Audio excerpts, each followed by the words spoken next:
Deputy CM గారికి కూడా నా నమస్సమాంజలు. నేను జేఎన్టీయూ నా పేరు వసుమతి. నేను డైరెక్టర్గా పనిచేస్తున్నాను. డియూఎఫ్ఆర్లో కంప్యూటర్ సైన్స్ డిపార్ట్మెంట్లో ప్రొఫెసర్గా పనిచేస్తున్నాను.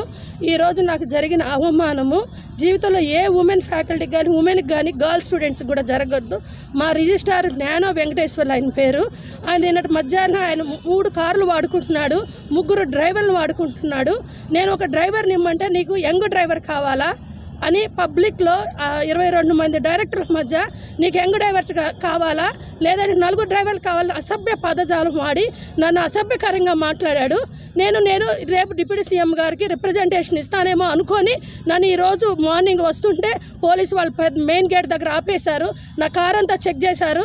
కొంచెం ముందుకు వచ్చిన తర్వాత మళ్ళీ పోలీసు వాళ్ళు వచ్చి మీకు ఏమైనా అయ్యిందా, మీకు ఏమైతే మీ స్టూడెంట్స్ నా కారులో ఎవరు కూడా లేరు, నన్ను మీరు ప్రొటెక్ట్ చేస్తున్నారని పోలీసు వాళ్ళు మీ వాళ్ళు ఆపేసేయమన్నారన్నారు. మా రెక్టార్ సార్ గారిని ఎవరు కానీ ఆపలేదు. రిజిస్ట్రార్ జ్ఞానో వెంకటేశ్వరరావు గారే ఇది వాళ్ళకి ఫోన్ చేసి ఒక మేడం వస్తారు ఆమెను అక్కడ ఆపేసేయండి అని చెప్పాడు. అది చెప్పినందుకు పోలీసు వాళ్ళు నన్ను ఆపేసి నా కార్ అంతా చెక్ చేశారు. ఇది ఉమెన్కి జరుగుతున్న మహిళకు జరుగుతున్న అన్యాయం. పోలీసు వాళ్ళు అక్కడ నన్ను ఆపి అసభ్యకరంగా వీళ్ళు మాట్లాడిన వాళ్ళు వినకుండా నన్ను ఆ కారు మధ్యలో ఆపేసి నన్ను మాట్లాడినందుకు పోలీసు వాళ్ళకి తెలియదు. యాక్చువల్గా ఈయన ఏం చేశాడని వాళ్ళకి తెలియదు. వాళ్ళ తర్వాత మా వీకేఆర్ సార్ ఫోన్ చేసిన తర్వాత నన్ను వదిలారు. ఇది రిజిస్ట్రార్ ఏంటంటే ఇంకా 4 డ్రైవర్లు కావాలా, అసభ్య పదజాలం, ఇష్టం వచ్చినట్టు మాట్లాడతాడు పబ్లిక్లో. ఆయనకి రిజిస్ట్రార్ పదవి రావడంతోనే మహిళని కూడా చూడకుండా ఇష్టం వచ్చినట్టు మాట్లాడుతున్నాడు. ఇది ప్రభుత్వానికి మీరు దృష్టికి తీసుకెళ్ళాలి. రేవంత్ రెడ్డి గారికి సీఎం గారికి తెలియాలి. అలాగే మా ఉమెన్ కమిషన్ కూడా తెలియాలి. అలాగే ఎస్టీ కమిషన్ కూడా తెలియాలి. ఒక ఉమెన్కి ఇంత అన్యాయం జరుగుతుంటే ఒక చదువుకొని ఇంత పెద్ద చదువులో ఉట్టి కూడా మేము ఉమెన్కి ఇంత ప్రొటెక్షన్ లేకుండా జైంట్లో మేము ఉన్నాము.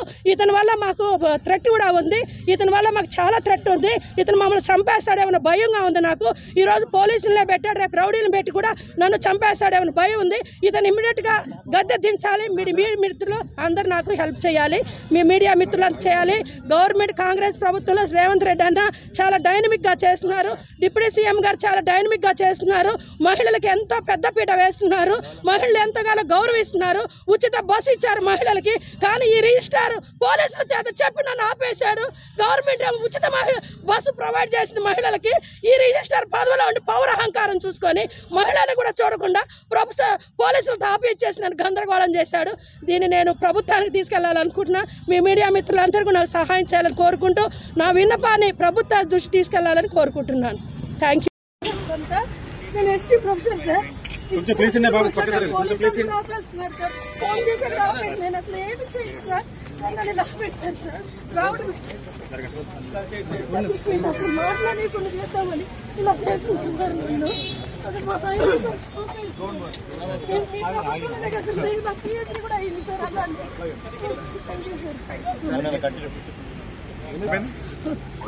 అలాంటి ఇప్పుడు ఎంత అన్యాయం చేశారండి.